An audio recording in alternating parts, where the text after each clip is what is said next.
Graça e paz, meus amados irmãos, meus amados amigos, em Cristo Jesus, eu sou o pastor Mário Bai e nós estamos iniciando nessa noite mais um programa Conversa com o Pastor, seu programa de toda segunda-feira, onde teremos a oportunidade de trazer um tema bíblico relevante, um tema doutrinário da palavra do nosso Deus, um tema missionário para o conhecimento dos irmãos e também de toda a igreja do nosso país.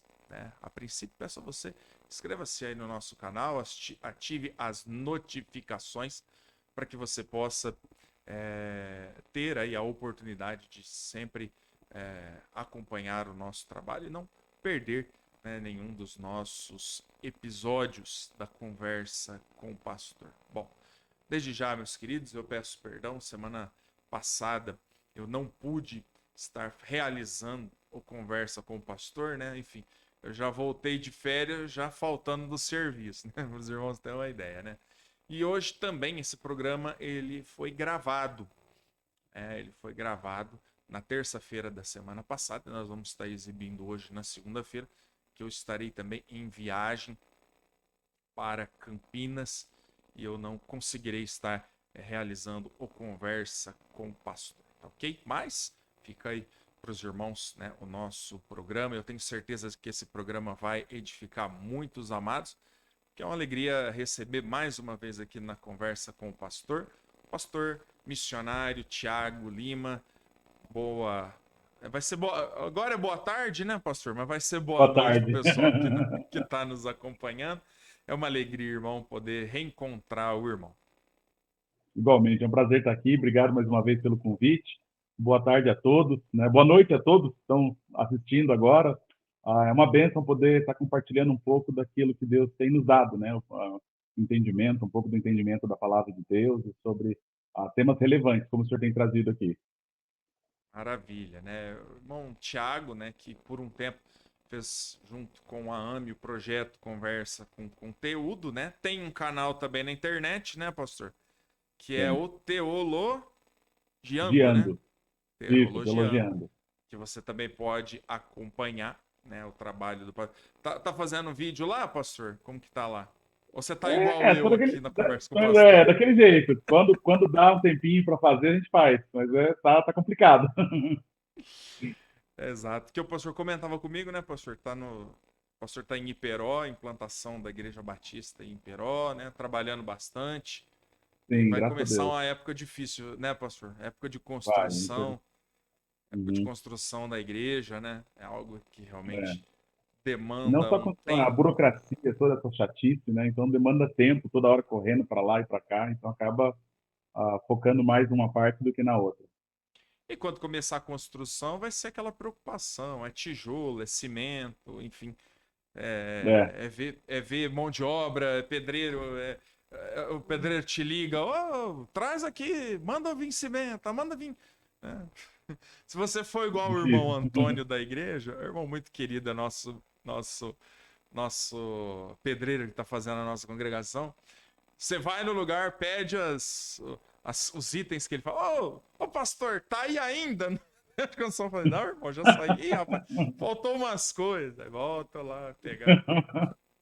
Mas ele é uma benção, irmão muito querido e precioso, né? Tem nos ajudado bastante lá. Bom, enfim, sem mais delongas, né, pastor? Pessoal, não, esse não é um conversa do pastor que a gente vai falar sobre construção de templo, tá bem, pessoal? Fiquem tranquilos. Mas hoje nós vamos falar um pouco sobre a congregação cristã, né, do Brasil. É uma grande igreja do nosso país. Eu creio que das igrejas pentecostais históricas, eu acho que ela é a segunda maior do país, nesse ramo específico, abaixo apenas da Igreja Assembleia de Deus, né, e das suas diversas ramificações, né? Sendo que a congregação ela é uma igreja mais. Ela não tem tantas ramificações assim, né? Não. Ela não tem tantos ministérios. Assim. Tem algumas divergências, tudo, mas ela é uma denominação mais coesa, né? Diferentemente da Igreja Batista, da própria Igreja da Assembleia, né? A Assembleia tem vários ministérios, Ministério Santos, Ministério Jandira. Bandoreira, Ministério Belém, enfim, a Igreja Batista são batistas regulares, bíblicos, batistas da Convenção, batistas nacionais, enfim, tem uma diversidade aí muito grande. Mas Uhum. antes de nós entrarmos especificamente para falarmos da congregação, pastor, eu queria que o irmão falasse um pouco sobre a sua experiência com a congregação, né, cristã, e de onde vem o conhecimento do irmão, né, sobre o tema que nós vamos falar hoje. Certo. Bom, eu nasci num lar em que meus pais já eram, né, da Congregação Cristã no Brasil, meus avós também no passado, né, então uma família tradicionalmente vinda da Congregação Cristã no Brasil, inclusive muito próximo da onde foi uma das primeiras aqui no Brasil, né, a primeira Congregação Cristã no Brasil foi em Santo Antônio da Platina.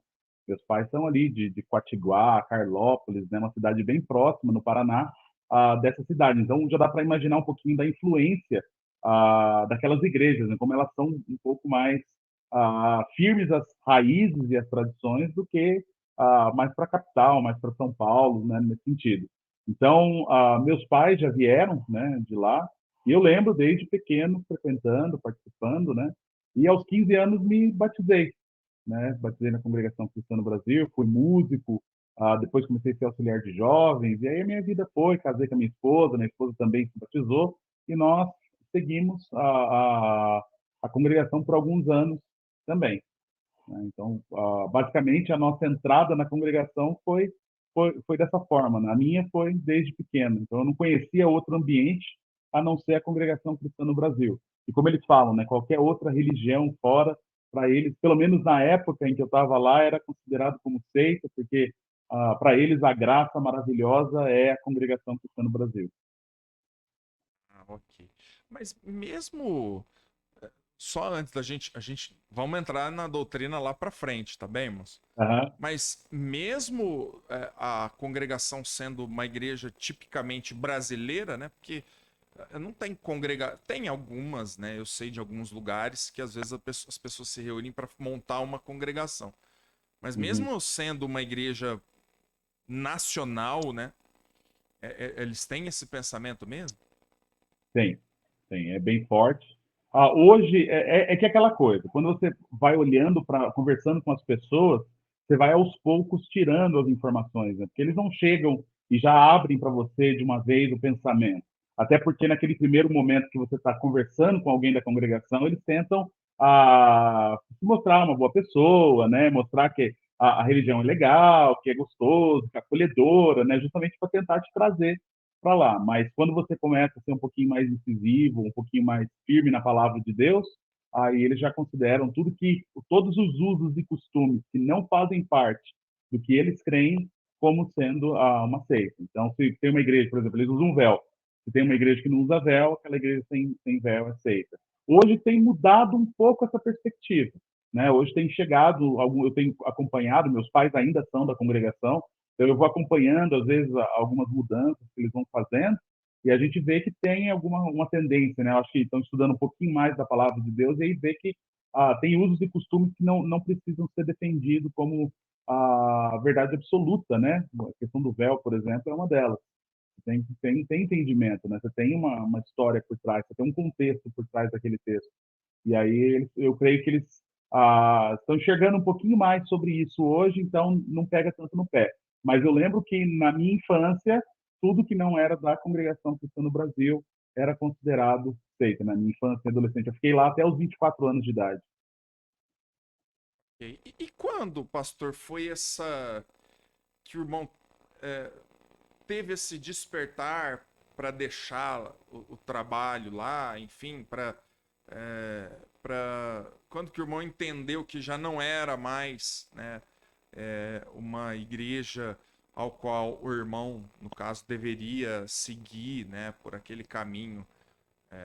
Como que foi essa saída da própria congregação? E eu creio que também, até para servir de testemunho, né? Eu, anos atrás, eu trabalhei com uma senhora que foi da congregação muitos anos, né? Uhum. Ela acabou se casando com uma pessoa que não era da congregação e ela foi excluída, né, da Irmandade lá. E eu nunca consegui tratar com ela, especificamente porque ela nunca conseguiu abrir para nós o coração, né, abrir para nós a oportunidade de trabalhar na Bíblia com ela, né? Sempre essa questão da tradição era muito Sim. forte, muito arraigada e a gente nunca conseguiu trabalhar com ela para tirar ela desses pensamentos, dessas ideias de que ela não tinha mais salvação, de que ela já tinha perdido, que ela ia para o inferno, né? Então foi algo muito forte. Mas como que foi com o irmão? Como que o irmão teve esse despertar para entender a palavra de Deus e entender que Eu falo que tem, aquelas tradições não eram bíblicas?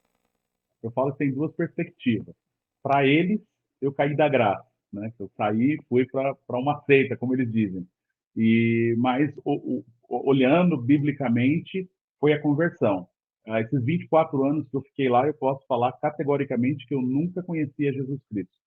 Eles têm o nome de Jesus Cristo lá na frente, eles dizem dedicar o culto a Jesus Cristo, mas tanto nas pregações ou nos ensinos, você não consegue ver a graça de Cristo sendo pregada. Mas isso só fui ter entendimento depois, porque quando você está lá, você acha que aquele é o único caminho, né? O caminho verdadeiro. A palavra de Deus está sendo pregada, é o próprio Deus falando pela boca do profeta lá na frente. Então você acaba tendo essa visão e você acaba fechando a porta para um estudo bíblico ou algo nesse sentido, porque se Deus está falando pela boca dele, por que eu vou ler? Né? Ali é muito mais fácil, eu vou chegar lá, recebo a minha bênção e vou embora e está tudo tranquilo. E eu sempre questionei um pouquinho disso, eu sempre quis entender um pouquinho mais da Bíblia, porque eu sempre ouvia deles falando que era algo muito complicado de entender. E aí eu cresci também com esse pensamento que a Bíblia era difícil de entender, só dava para ser entendida através da boca do profeta. E eu comecei a questionar um pouquinho mais sobre isso e comecei a estudar por conta. E estudando, eu falo que Satanás também ele já sabe usar o caminho, me enviou duas testemunhas de Jeová para começar a estudar com eles ali. Né? Eles me ofereceram um estudo, comecei a estudar com eles. Eu abri as portas para estudar a Bíblia. Eu falo que Deus tira a glória em tudo, né? É difícil alguém da congregação abrir as portas para estudar a palavra de Deus. E com os testemunhos de Jeová foi a forma com que eu abri as portas para estudar. Estudei 1 ano e meio com eles ali. E nesse 1 ano e meio que eu estudava com eles, veio um pastor americano na escola. Nós viemos para Sorocaba para abrir uma escola de inglês. E veio um pastor americano para trazer um grupo de outros americanos para fazer conversação com os meus alunos. E naquele dia, naquele tempo que ele passou ali, ele pregou o evangelho para a gente, né? Ele falou de Cristo. E passou uns 15 dias, ele me ligou, falou que queria passar na escola de novo para me agradecer pela oportunidade que os americanos tiveram de conhecer brasileiros e poder falar um pouquinho mais na própria língua deles, né? E ele veio para agradecer e naquele dia ele trouxe a Bíblia. E eu lembro que ali eu comecei a fazer muita pergunta, tinha umas coisas que já não estava batendo mais com os testemunhos de Jeová, que na minha cabeça não fazia sentido, a própria lógica deles não fazia sentido, e aí eu comecei a perguntar muita coisa.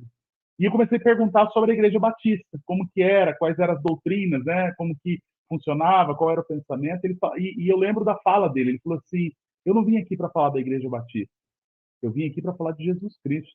A Igreja Batista não está precisando de membros, mas Cristo quer salvar você. E aquilo foi um soco no estômago, porque o testemunho de Jeová estava ali há 1 ano e meio tentando me levar para o salão do reino de qualquer força, quase. Né? Eu nunca fui no salão do reino. E aí chega um pastor batista e vai me falar que a igreja dele não está precisando de membros. Então, peraí, esse homem tem alguma coisa diferente. O que ele está falando? O que ele quer ensinar? Né? Minha esposa também percebeu isso, né? E ele ofereceu um estudo bíblico para nós começamos a estudar com ele, e mais ou menos uns 2 meses depois, sendo incentivado a ler o Evangelho de João, quando eu encerrei o Evangelho de João, eu compreendi que Cristo tinha morrido por mim. Ele tinha feito o sacrifício que eu não posso fazer. Ele tinha pago um preço que eu não posso pagar. E eu lembro que naquela noite, foi dia 17 de setembro de 2014, eu entreguei a minha vida a Cristo, né? E para a glória de Deus, a minha esposa entregou a vida dela para Cristo 3 dias depois também. Então, a nossa conversão foi basicamente com alguns leves questionamentos, um pouquinho de abertura de porta, e o Evangelho foi capaz de penetrar e transformar nossas vidas também, nos salvando. Então, sou grato a Deus pela vida desse pastor, sou grato a Deus pela palavra dele, que ela realmente é viva e transforma. Maravilha, né? E hoje, o pastor servindo aí ao Senhor através do ministério pastoral e missionário. Bom, pastor, né, eu sei que muito disso que nós vamos falar hoje da congregação cristã, o irmão acabou adquirindo ao longo do tempo, né? Uhum, Mesmo porque eu não sei se talvez tudo que nós vamos falar hoje, o irmão mesmo nascendo na congregação e tendo aí 24 anos ao qual pertenceu a esse grupo, né? Eu não sei se o pastor já tinha estas informações. Algumas eu creio que sim, outras uhum, vieram a posterior, né? Mas vamos começar do começo, né, pastor? Queria que vamos falar assim, então, um pouco para nós sobre as origens, né, da congregação cristã, tanto o seu fundador, né, e também de alguma aí das suas práticas, né? O Simão teria uhum. essas informações aí para compartilhar com a gente. Sim. A congregação, ela existe desde 1910, né? Nós ali dentro da congregação, quando estávamos lá, era ensinado sobre quem era o fundador, né? Nós sabíamos que Luiz Franciscon era o fundador, sabíamos que ele era italiano, que morava nos Estados Unidos. Eles tinham um livrinho que eles davam para os membros na época que continha todas as doutrinas e a história do Luiz Franciscon. Só que era uma história bem resumida, só contando como ele chegou no Brasil, o que ele fez, quem foram as primeiras pessoas que ele conversou, e a partir dali você não tinha mais muita informação sobre ele, e você já seguia com a congregação do Brás, que é a central, né, no Brás aqui em São Paulo, e você seguia com as doutrinas dele. Então, quando se está lá dentro, você não sabe muito sobre o passado da igreja, né, o que teve antes, como que foi. Mas aí a gente pode achar essas informações muito fácil, né? Tem muito livro, tem muito material que nos leva a conhecer o passado, né? A gente conseguiria voltar até John Wesley se a gente fosse seguir essa linha do tempo, né? No passado. O John Wesley ali com o movimento da santidade, né? As ideias que ele teve sobre como que a pessoa se tornava santo, eu falo que é o start ali para que chega, né, na congregação anos depois. Então esse movimento da santidade, ele começou por muito tempo ser questionado como uma terceira obra do Espírito Santo, né? Você tinha a conversão, você tinha aquela santificação que te apresenta diante de Deus. Em algum momento da sua vida cristã, você recebia a terceira obra do Espírito Santo, que seria aí o momento que você deixava de pecar e você recebia o selo do Espírito Santo com o dom de línguas, né? Não, John Wesley não foi tanto para o dom de línguas, mas ele acreditava que tinha essa terceira obra do Espírito Santo. Os metodistas, né, vieram com essa ideia da terceira obra do Espírito Santo. Então, de John Wesley, a gente consegue chegar num homem que é chamado de Charles Fox Parham, que foi basicamente o primeiro ali a criar esse movimento de uma forma mais concisa, né? A gente vê que nos cultos que ele fazia lá nos Estados Unidos, já tinha essa manifestação do Espírito Santo, como eles falam, né? Trazendo a evidência de novas línguas, falando em outras línguas, a chamada língua dos anjos, e nós vemos esse movimento crescendo muito, muito rápido ali nos Estados Unidos, né? Então, do Charles Parham, ele sai um seguidor dele, que é William Seymour. E esse William Seymour, ele vai realmente defender com força e coragem essa doutrina do Espírito Santo, e ele vai alugar uma casa lá em Chicago, na Rua Azusa, 312, e quando ele aluga essa casa, ele começa a congregar as pessoas lá dentro, e aí você consegue imaginar que a manifestação do Espírito Santo, dons de línguas, curas, profecias, é algo que realmente está crescendo muito ali. E isso espalha, você tem o país todo fazendo notícias sobre esse movimento. Então, eles chamam ali o movimento da Rua Azusa 312 como o segundo Pentecoste. Nós temos o primeiro Pentecostes lá em Atos, capítulo 2, e para eles ali é o segundo Pentecostes, que é quando há a descida do Espírito Santo de novo e a manifestação de línguas. E é interessante porque esse William Seymour, ele vai realmente seguir com essa congregação ali, que não era a congregação cristã no Brasil, tinha um outro nome, era só uma denominação pentecostal, mas o Luiz Franciscon vai, de alguma forma, chegar até esse lugar, porque ele ouve falar sobre esse lugar. Luiz Franciscon, ele era presbiteriano, mas ele não concordava com o batismo por aspersão, por exemplo. Então ele tinha muito problema com o batismo com aspersão. Então quando ele começa a questionar a forma com que os presbiterianos lidavam com algumas áreas, batismo de criança ou nesse sentido, ele começa a ver que não está legal. Então ele decide começar a se afastar daquilo. E ele escuta sobre esse movimento da Rua Azusa. Então ele vai até lá para conhecer, ele vai lá conhecer esse movimento, ele vai lá ver o que é o dom do Espírito Santo que tanto se fala, o que é a terceira obra do Espírito Santo. E quando ele vai lá, nos relatos dele, nós vemos que ele foi batizado com o Espírito Santo, começa a falar em línguas lá também. Então esse movimento desperta ele para o pentecostalismo de uma forma que ele nunca tinha visto antes. Então ele cai de cabeça mesmo nesse movimento e ele começa a querer sair, né, levar esse ministério para fora. Então ele vai para a Argentina em um primeiro momento. Lá ele começa a igrejas cristãs da Argentina. E em algum momento ele chega aqui no Brasil, ali por volta de 1900, 1910.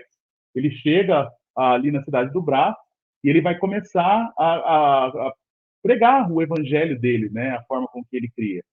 Ele é encorajado aí então para o Paraná. É interessante porque quando você vê a história dele, né, a viagem é super difícil naquela época. Então ele sai de lá de São Paulo, vem até Santo Antônio da Platina. Ele é perseguido por líderes religiosos católicos, né? Porque imagina, ele está na cidade no interior do Paraná pregando o pentecostalismo para católicos. Então o padre manda pessoas matar ele é perseguido e isso só faz aumentar a popularidade dele.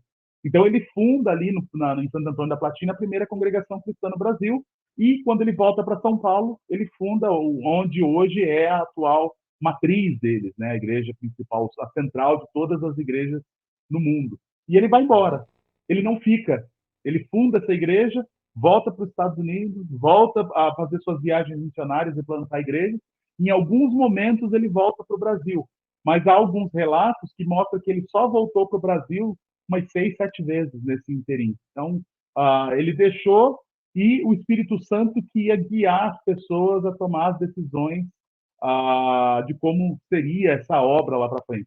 Vale lembrar que tudo isso eu estou contando da forma como está no livro. Eu não concordo com essa história, eu não sou defensor da terceira obra do Espírito Santo, dons de língua, né? Mas a história mostra como que ele trouxe esse conteúdo hoje para dentro do pentecostalismo. E lá em 1910 é quando ele termina, ele planta a igreja no Paraná e deixa um grupo ali no Brás e aí começa a igreja a crescer. Em cerca de 10 anos ele já tem 30 congregações, com 30 anos, a gente já está falando do número de milhares já. Então, ela começa a crescer muito rápido. E aí que isso dá mais força para a ideia de que o Espírito Santo estava guiando a obra de Deus ali. Isso vai gerar lá na frente aquele pensamento de que essa é a graça maravilhosa. Né? Essa é o lugar onde o Espírito Santo guia as pessoas. Então, 1910 é quando começa aí a congregação cristã no Brasil. Só para o pessoal de casa conhecer, né? Enquanto a gente estava falando, tem uma foto aqui do Luiz Franciscon, ó, né? Achei aqui na internet uma foto dele aí, para conhecimento do pessoal. Aí tem a foto dele aí, né? O Luiz Italiano, nacionalizado americano. Italiano, não. Devia ser Luigi, né? Franciscon, né? É, Não era Luiz Francesco. Né? Luiz Francesco, né? É isso. Bom, a congregação acabou se espalhando, né? Como você bem mencionou, né, irmão? Ela acabou se espalhando por todo o país, né? Hoje é difícil você ter uma cidade, deve haver, né, alguma cidade que não tenha congregação, mas a maioria das cidades hoje, né, cidades pequenas, cidades grandes, distritos, pelo menos uma congregação tem na cidade, tem naquele local, né? Conhecimento do pessoal, pastor, eu queria que o pastor falasse um pouco como que algumas características que o pastor já falou que é uma igreja pentecostal, né? Que advém dessa terceira obra do Espírito, né? Como mencionou, o Isso. segundo Pentecostes, enfim. O, Mas eu queria que o irmão falasse um pouco como que é a congregação no dia a dia, né? Como eles, no que eles creem, né? No que eles, as práticas, né? A forma de enxergar outras igrejas, enfim. Eu queria que o irmão fizesse para nós também, falasse um pouco para nós sobre o que é a congregação, né? Hoje, no que eles acreditam, enfim, e uhum. a gente falar um pouco sobre eles nesse sentido. Eu falo que toda religião ela está tentando buscar responder a pergunta de qual o propósito do ser humano aqui na Terra, para onde nós vamos depois da morte e como nós vamos para esse lugar, como que funciona aí a salvação, né, de uma forma geral. A congregação cristã no Brasil, de forma prática, ela crê na salvação de duas formas. Ela crê através do batismo e através de obras. Aí você vai falar assim, lá eles têm um inário, na contracapa do inário, tem lá os 12 pontos de doutrina e fé que uma vez foi dado aos santos. E eles vão falar que a salvação é somente através de Jesus Cristo. Mas o discurso sempre é, não faz a sua parte não para você ver para onde você vai. Então a salvação é por intermédio de Jesus Cristo, mas você tem que fazer a sua parte, segundo a crença deles. Então você tem que fazer obra, você tem que ser batizado, né? Eles dão uma ênfase muito grande para o batismo. Tanto que você vê que eles vão para hospitais, às vezes, e tentam batizar pessoas nos hospitais, pessoas doentes, né? Porque para eles o batismo é a forma de purificar o pecado e realmente ser salvo. Para eles é o passo principal, né? O primeiro passo de fé que se dá nessa vida. Então você é batizado, seus pecados são lavados, você se torna uma nova criatura e você tem que se manter limpo, porque não tem um segundo batismo. Né? Só o batismo do Espírito Santo, mas aí é outra situação, outra história. O batismo do Espírito Santo é quando você consegue manter limpo por muito tempo, né? E aí nesse caminhar cristão você se torna santo. Mas o batismo é o primeiro passo, você se limpou e você precisa caminhar aí na corda bamba para o resto da sua vida, porque se você tropeçar e cair, você cai da graça, né? Você sai dos caminhos do Senhor e ele é um Deus furioso, né? É um Deus que realmente pune o pecador de uma forma sem perdão, né? Basicamente é o primeiro pensamento que se tem lá dentro, né? A congregação, ela em termos práticos, ela é muito reverente. Não tem como nós não falarmos que a reverência que eles têm por culto, vou falar bem na liturgia, não nas pessoas, né? Mas a liturgia do culto deles é um culto muito muito bonito de se ver, porque eles têm as etapas de cada passo do culto, eles têm um respeito enorme por essa liturgia, pela forma com que eles vão adorar a Deus. Eles entendem que os hinos são cantados em adoração a Deus. Então, eles têm uma orquestra maravilhosa, né? Eles ensaiam, eles se preparam para poder tocar ali. Isso chama realmente muita atenção das pessoas. Só que tudo isso que eles fazem é obra, né? Eles falam que isso é para poder agradar a Deus e no dia que ele abrir o livro lá do diário, do dia a dia de cada crente, vai ter o que eles fizeram, né? Foi para a igreja todo culto, tocou instrumento bonitinho sem desafinar, tocou para Deus, fez isso, fez aquilo. Então é um checklist que eles estão fazendo para poder realmente se manter no caminho. O culto deles tem em torno de 1 hora e meia, né? É bem uma ou outra igreja que sai do padrão ali ainda às vezes corre o risco de ser repreendida, né? Porque eles tentam manter um padrão em todas as congregações. Tanto que você pode olhar que as cores são sempre as mesmas, o modelo, o estilo é bem parecido de uma com a outra. Uma ou outra igreja que destoa aí, mas tem N motivos para que isso possa ter acontecido, mas eles sempre têm esse padrão. Toda cidade tem uma central, né? Então ela vai ter ali no centro da cidade como se fosse a paróquia principal, né? Ali a catedral. Então a congregação tem a central naquela localidade, naquela cidade. E todas as outras igrejas são chamadas de comum, né? Que é comum congregação. Que se você se batiza, você tem que procurar uma igreja mais próxima da sua casa. Então, por isso a ideia de ter várias congregações espalhadas por todo lugar. Então, a ideia é você ter muito próximo da sua casa uma congregação que possa te atender. Então, você se batiza, aí são algumas igrejas só que fazem os batismos, geralmente é a central, né? Na maioria dos casos, é essa igreja da central que faz o batismo. Então, uma vez por mês, 2 vezes por mês, aí tem os batismos, é aberto ao público, né? Então, não tem um curso preparatório, não tem uma ideia do que é o batismo. Você chega lá, você vai ouvir a pregação e se você sentir no seu coração, você pode ser batizado. Né? Então, você vê, lá no Brás mesmo, já frequentei alguns batismos lá, você vê batismo no dia que tem 200, 300 batismos, 500 batismos num dia. Então, é um negócio, sim, absurdo, né? Muito grande. Tem batismos em rios, tem batismos... Eles fazem uma reverência muito grande em cima do batismo também. Então, você se batizou, você vai procurar uma igreja próxima da sua casa e você vai começar a frequentar aquela igreja, ela vai ser chamada de comum congregação, que é a congregação onde você frequenta.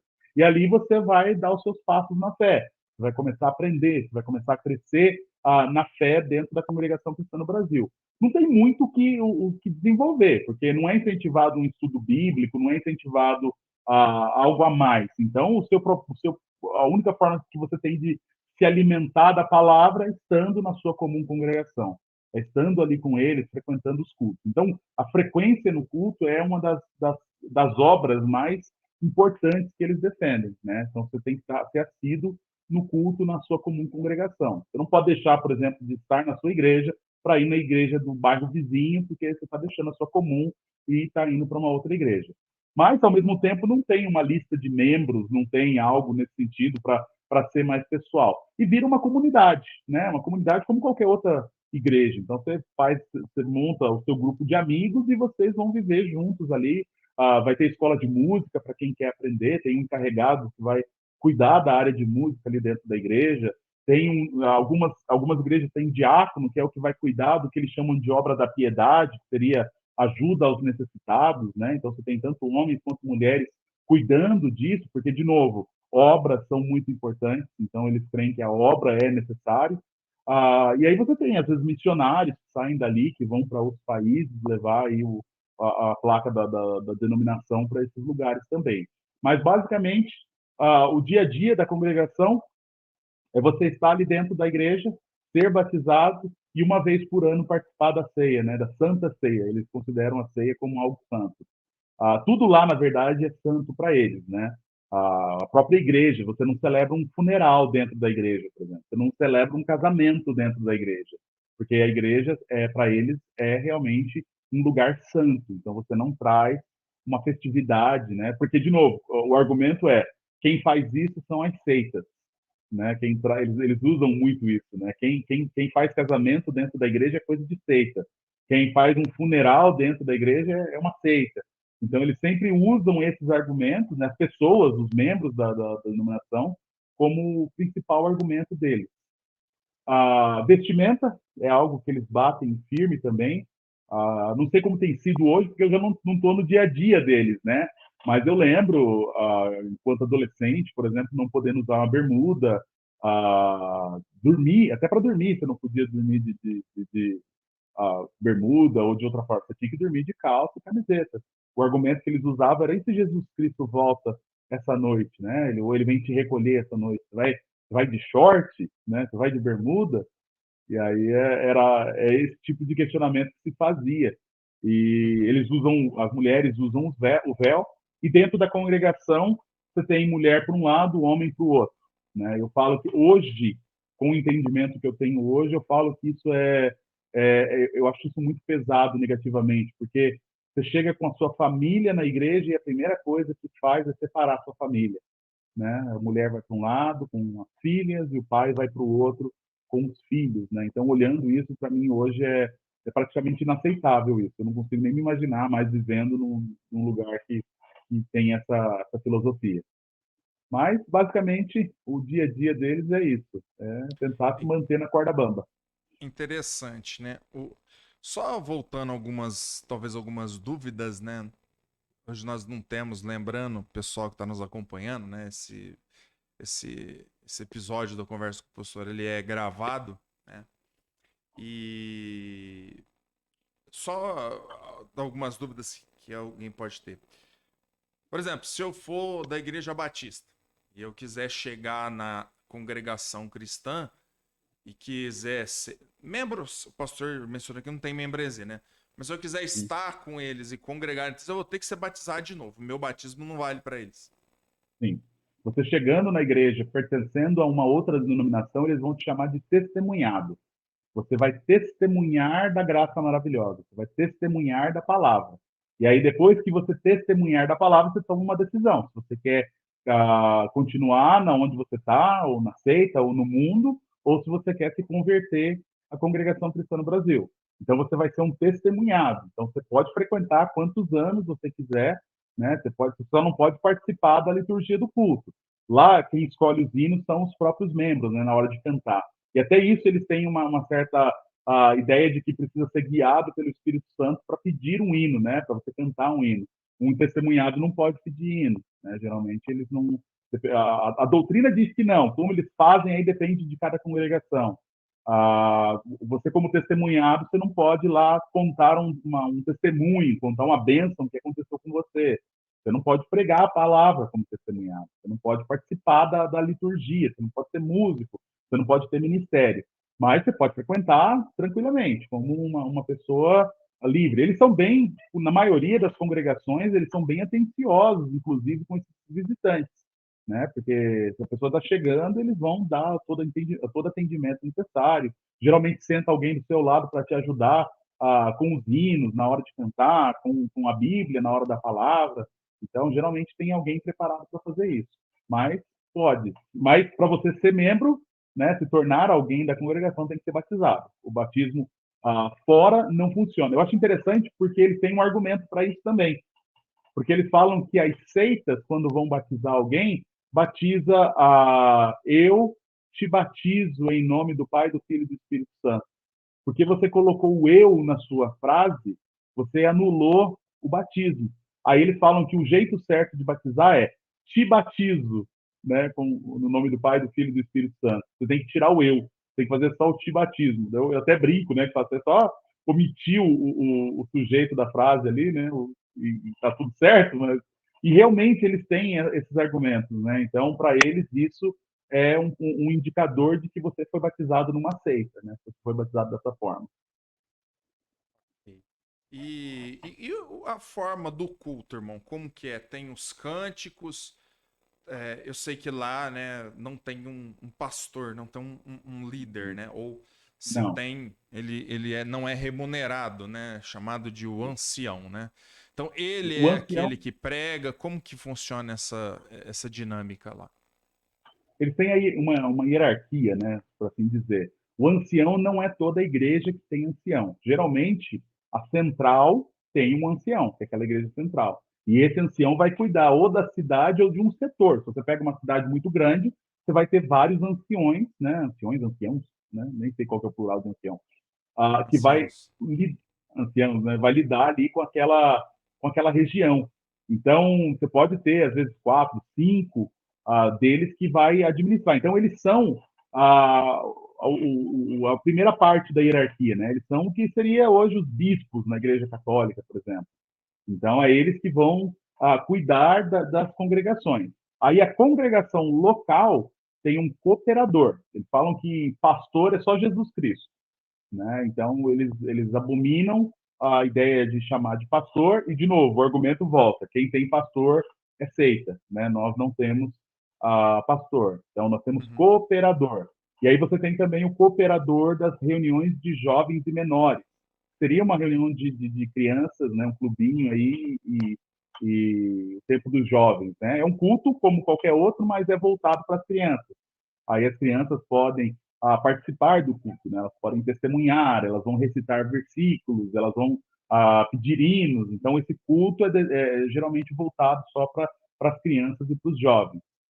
E aí eles têm, na programação, alguns cultos especiais. Tem cultos para busca de dons, tem o culto do batismo, tem o culto da ceia, tem os ensaios musicais, né? Então, eles têm esses tipos de culto que eles usam para ter essas programações diferentes, às vezes depende do calendário. Os cultos são sempre nos mesmos dias, né, em cada comum. Então, se a sua comum o culto é terça e domingo, é terça e domingo, não pode ter culto fora desse dia. Eles têm um relatório, eles têm um livro gigante com todos os endereços das congregações do Brasil e os dias de horário, quem é o cooperador, quem é o ancião, se tem diácono, se não tem, está tudo anotadinho lá naquele relatório deles também. O culto começa sempre com 3 hinos, três hinos justamente porque um é para o Pai, um é para o Filho e um é para o Espírito Santo.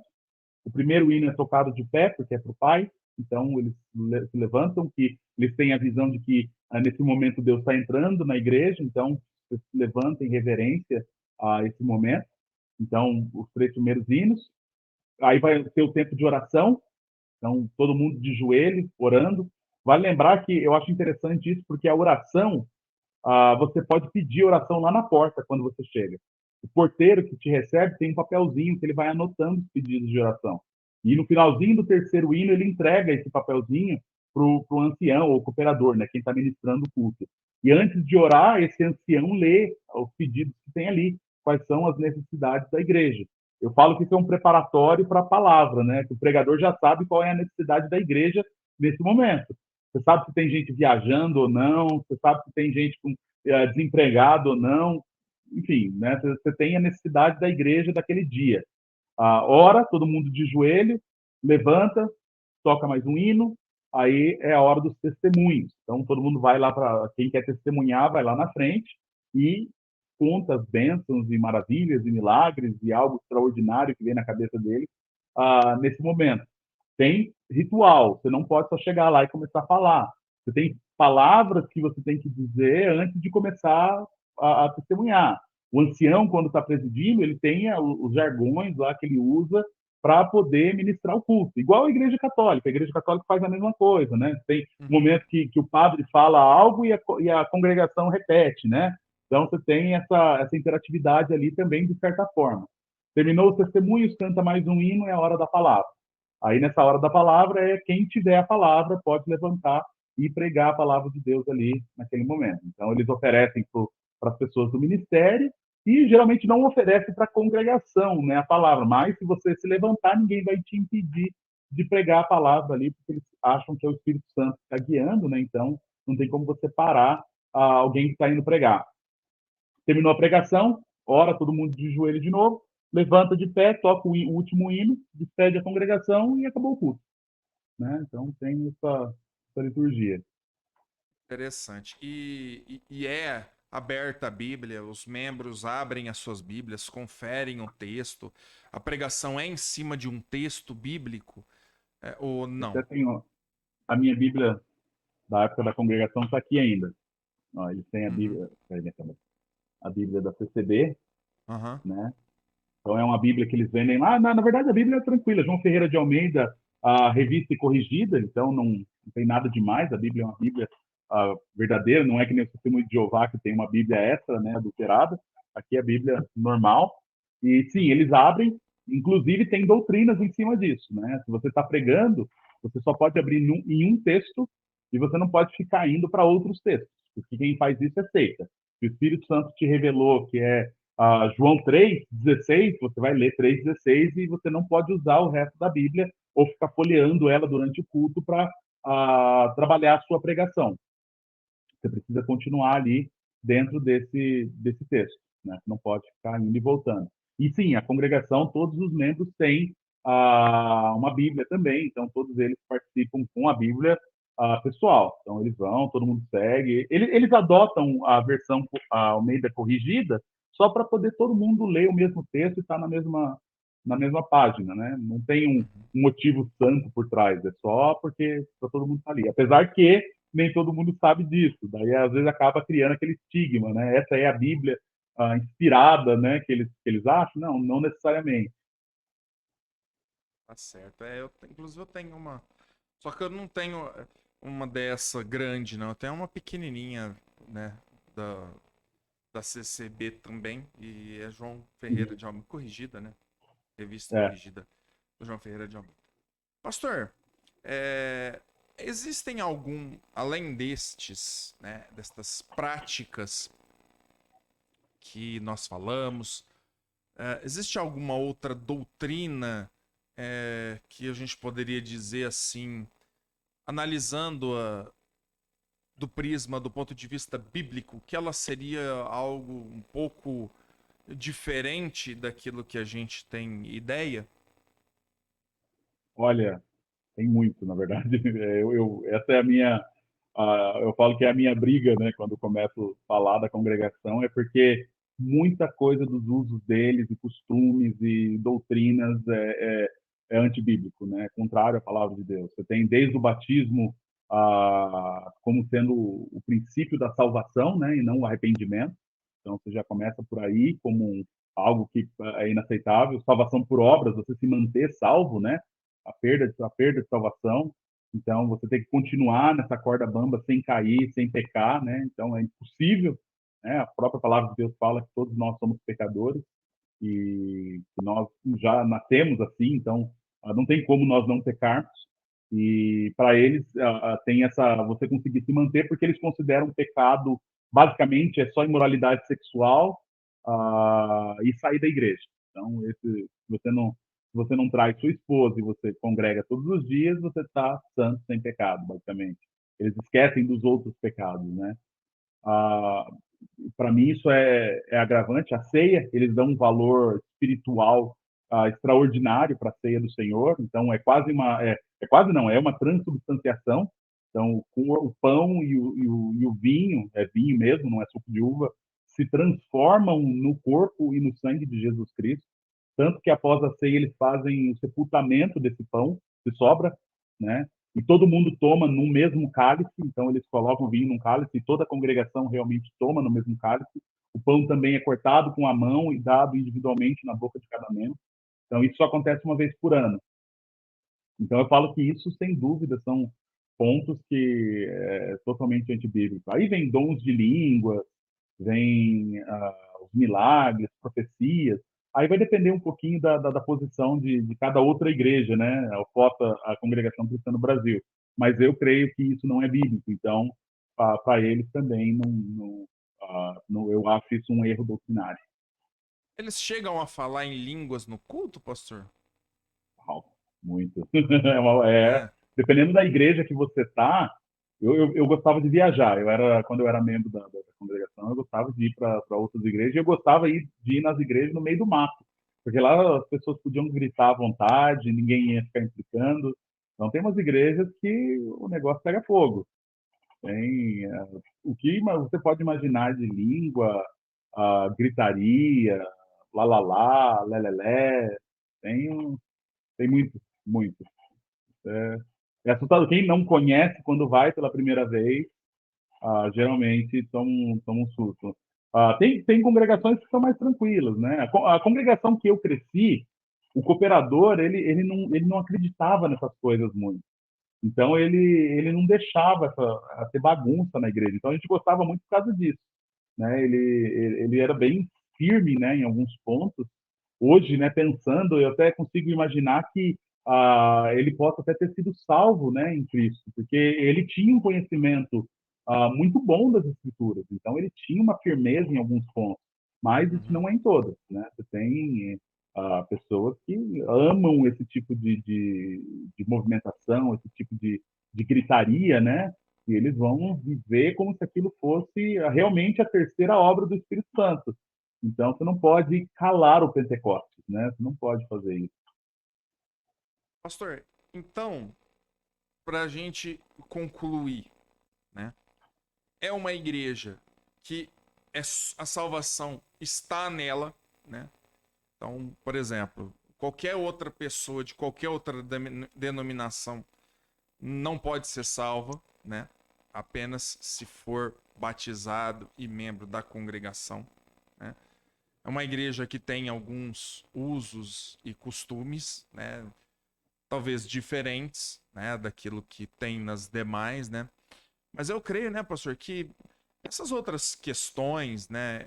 Elas não são tão variantes no intuito de que, eventualmente, por exemplo, se nós pegarmos, existem igrejas, as próprias igrejas batistas têm as suas diferenças de culto, né? Tem Sim. alguma diferença, tem uma igreja que é mais, vamos dizer, mais animada, uma que é mais formal.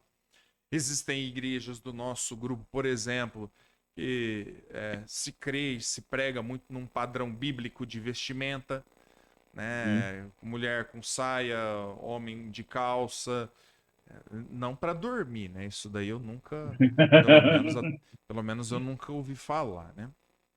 Mas Jesus é misericordioso, gente. Ele deixa você. Sim, Se sim. ele vai te levar, fala assim, ó, eu vou te levar pro céu, e lá só usa calça. Então você vai lá, põe uma calça, uma camisa, filho. Eu te espero aqui, você vai. Enfim. Se Se morrer fosse o tomando caso, né? banho, você tá enrolado. Se fosse o caso, mas isso não é o caso. É. Enfim. E também, né? Algumas até diferenças, algumas questões menores, vamos dizer assim, em uma outra doutrina, né? Algumas discordâncias. Um é amilenista, o outro é Uhum, pré-milenista, o outro é pós-milenista, alguma coisa nesse sentido, né? Que não interfere, obviamente, na salvação pela graça e pela fé em uhum, Cristo Jesus, né? Mas, pastor, se uma igreja ela prega salvação exclusiva, se uma igreja ela prega salvação por batismo, né? E apenas os membros ali vão ser salvos, pastor. Eu creio que nós estamos diante não, né, de uma igreja verdadeira, mas de uma igreja uhum. falsa, né? Porque Sim. não é isso que nós temos escrito na palavra do nosso Senhor Jesus Cristo que ela nos deixou, na é verdade. E eu falo que, se você olhar, por exemplo, vários autores, né? Ron Rogers, por exemplo, quando ele escreve sobre seitas e heresias, ele vai dizer que os princípios da seita são exatamente esses, né? Exclusividade, usos e costumes, né? Quando você impõe os usos e costumes. Então, tudo isso que nós resumimos, se você for estudar o princípio de uma seita, você consegue atribuir à congregação uma seita. Não que é uma seita veste um capuz branco e vai sacrificar crianças. Não isso, mas é uma seita, é separatista, né? É algo que se diz exclusivo, o caminho só está ali, a salvação só está ali. Hoje mudou um pouco, depois da pandemia, principalmente, um pouco dessa visão por conta da internet. Até então, os cultos nunca foram transmitidos na congregação. Eles não vinculam nada na televisão, nada de propaganda, folheto ou algo nesse sentido. E com o advento da pandemia, eles tiveram que se adaptar, né, para ter os seus cursos online. E nesse momento, muitos dos seus membros começaram a entrar no mundo online também. Porque tem os mais velhos que não, né? Tem gente que hoje, até hoje não tem televisão, porque é pecado ter televisão em casa. Então, com o advento da pandemia, as pessoas tiveram que se readaptar, né? Então, acabaram abrindo um pouquinho os olhos. O próprio algoritmo do YouTube, né? Quando você termina o culto, ele já te oferece outros tipos de mensagem dentro daquele tema que você ouviu. E muitas pessoas começaram a se questionar sobre o que eles ouviram. Eles ouviam uma coisa e a hora que terminava ouvia outra, né? Então era totalmente diferente. Então teve igrejas que foram igrejas batistas, né, que foram até beneficiadas com isso porque vieram muitas pessoas procurar, né, estudar e conhecer um pouco mais sobre a congregação. Exatamente. Eu tive até um rapaz essa semana que chegou para nós, era de uma igreja da congregação, e ele manifestou isso, né? Nossa, eu tava lá, não tinha estudo, gosto da palavra de Deus, né? E quero aprender da palavra de Deus. Obviamente ele tem ainda uma outra questão Sim. de lá, mas a primeira coisa que nós fizemos é abrir as portas, né? Para que Uhum. ele possa entrar, para que ele possa conhecer da palavra de Deus, enfim, E eu entendendo aí a falo que demora um palavra. pouco para poder limpar tudo isso, né? Eu tive muita dificuldade com várias áreas, porque eu cresci ouvindo que você tem que dormir de calça, por exemplo. Então, você tirar isso da sua cabeça é complicado.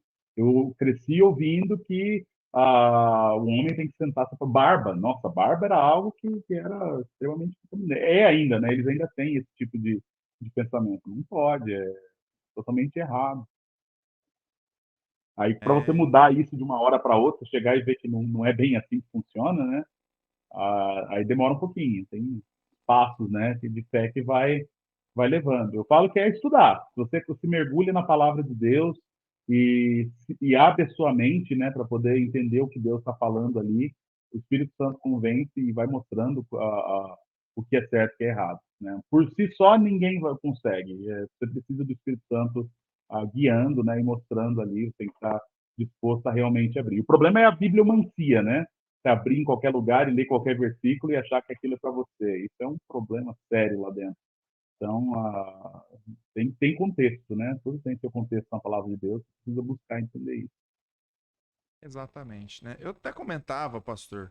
com o irmão, antes, né, de nós conversarmos, né, nós até fizemos há um tempo atrás um programa fazendo uma reflexão sobre a congregação cristã com um cooperador, um ex-cooperador da própria congregação, né, o William, o irmão William lá de Rio Preto, né, ele comentou com Uhum. a gente, né, algumas coisas. Foi um programa muito especial que nós tivemos com ele, né? Então, para a gente encerrar, pastor, eu queria que o irmão trouxesse uma palavra para aquele que está nos acompanhando, que ele pertence a CCB, né? Ele de alguma forma frequentou a congregação, de alguma forma ou ele ainda está vinculado à congregação, ou de alguma forma ele já deixou a congregação por algum problema como ele teve, como eu mencionei para o pastor. Eu trabalhei com uma senhora há muitos anos atrás, uma senhora extremamente talentosa, irmão, extremamente talentosa, trabalhos manuais, tudo que ela fazia era algo muito precioso, muito mesmo, né? Mas é aquilo, ela era da congregação, ela conheceu alguém no mundo, se casou com essa pessoa, né? Perdeu, caiu da graça, tchau. A família era toda da congregação, meio que expulsaram ela, né? Então, assim, a gente tentou amar essa irmã, tentou animar essa irmã, mas não teve como por conta disso, né? Mas ela Uhum. não abriu o coração como ela podia. Para aquela pessoa que está nos assistindo, né, hoje de manhã, perdão, hoje à noite, né, e que está acompanhando conosco, eu queria que o pastor trouxesse um recadinho para essa pessoa, né, um testemunho de alguém que um dia viveu essa realidade, mas que Sim. hoje Jesus, né, mostrou uma verdade diferente, mostrou na sua palavra sobre a salvação, sobre a fé em Cristo, que é confiar apenas em Jesus para a salvação, né? Queria que o pastor falasse um pouco, então, para estas pessoas que estão nos acompanhando, que estão vivendo essa realidade. Amém. Vamos lá. Basicamente, eu falo que Jesus morreu pelo seu pecado e ressuscitou dos mortos. O Evangelho é uma mensagem tão simples quanto é, né? Jesus pagou um preço que nós somos incapazes de pagar. Então, Jesus veio nos resgatar. E ele diz, né, o próprio Jesus diz, eu sou o caminho, a verdade e a vida. Ninguém vem ao Pai senão por mim. Jesus Cristo não morreu para que nós fôssemos membros de uma denominação. Jesus morreu para que nós fôssemos membros do reino dos céus. Então, Jesus nos oferece o reino dos céus e não uma denominação. Eu falo que se você saiu de lá e você sofre aquela pressão de que você nunca será perdoado, que você nunca terá um retorno, que você não tem mais uma oportunidade de voltar para os caminhos do Senhor porque você caiu da graça, entenda isso, eu falo que é a maior armadilha de Satanás. Ele usa isso para realmente desmotivar e deixar as pessoas longe da verdade. Jesus Cristo, ele é misericordioso, ao ponto de morrer no nosso lugar. Aquela morte, aquela cruz era para nós. Nós, como seres humanos, devíamos ser pendurados naquela cruz. Mas Jesus decidiu tomar o lugar. Jesus decidiu morrer no nosso lugar. Então, o ato maior de misericórdia Jesus fez para nos resgatar. Então, não pensa você que a congregação é o único caminho, que nenhuma denominação é o único caminho. Jesus é o único caminho. Se converta a Cristo, volte para Ele, confesse os seus pecados a Ele, entregue a sua vida, a sua dependência de salvação somente a Ele e seja restaurado. Não acredita que você não tem jeito. A palavra de Deus deixa bem claro que se nós confessarmos os nossos pecados, Ele é fiel e justo para nos perdoar os pecados e nos purificar de toda injustiça, né? 1 João 1:9. E alguns versículos depois ele fala: filhinhos, isso vos escrevo para que não pequeis, mas se todavia, entretanto, pecares, lembre-se, tem um advogado junto ao Pai, Jesus Cristo, o justo, ele que nos advoga, ele que nos defende, ele que nos mostra a verdade, né? Então, nós não podemos seguir realmente doutrinas de homens, como é ensinado dentro da congregação cristã no Brasil. E a única coisa que ensina a doutrina dos céus foi o que Deus deixou para nós, que é a palavra de Deus. Você tem a sua aí, leia, né? Se você ler, você pode chegar ao conhecimento da verdade através dela e vai ver que Jesus não plantou uma denominação, uma igreja, ele plantou uma sementinha para nos ensinar a ir para o reino dos céus. Maravilha, maravilha, pastor Tiago. Muito obrigado. Só lembrando, você pode encontrar mais do pastor Tiago lá no canal Teologiando, né, pastor? É Isso, assim, pode né? seguir lá, tem Instagram, Facebook, tudo. Exatamente, né? Também no canal no YouTube, né? Tem Tem vários também. vários vídeos lá, você pode estar acompanhando também sobre vários assuntos. Aproveite e se inscreva lá também. Ative as notificações. Eu vou deixar o meu telefone pessoal aqui, 16988197361. Caso você tenha alguma dúvida que está nos acompanhando e queira maiores informações, né, ou queira me perguntar alguma coisa, pode mandar mensagem pelo WhatsApp que a gente vai estar aí respondendo, né? Também peço você que visite a nossa livraria, bioiclep.com/conversa com o pastor. Lá nós temos alguns títulos, né, da livraria Conversa com o Pastor para sua edificação. Pastor Tiago, muito obrigado pelo tempo, meu irmão, que devotou a nós, né, para tomar esses esclarecimentos, né, falar um pouco sobre a igreja, a congregação, né, falarmos sobre algumas questões pertinentes sobre ela, meu irmão. Muito obrigado, que Deus Amém. abençoe muito a sua vida. Eu que agradeço e conte comigo sempre que precisar. Deus abençoe a todos. Amém. Maravilha. É isso então, meus queridos. Eu vou me despedindo. Lembrando, hoje à noite nós tivemos programa gravado, né? Quando você estiver ouvindo este programa, vendo esse programa ao vivo, eu provavelmente vou estar viajando, né? Eu não estarei. Eu devo estar na estrada, né? Eu vou fazer uma viagem para Campinas nessa data, né? Vou estar em viagem, me dirigindo até lá. Então, aproveite a sua noite aí, quando for nas suas orações, orem por mim também nesse momento, né, que estarei indo para lá pela viagem. Tá bom? É isso então. Boa noite a todos. Fique com Deus até semana que vem com mais um Conversa com o Pastor.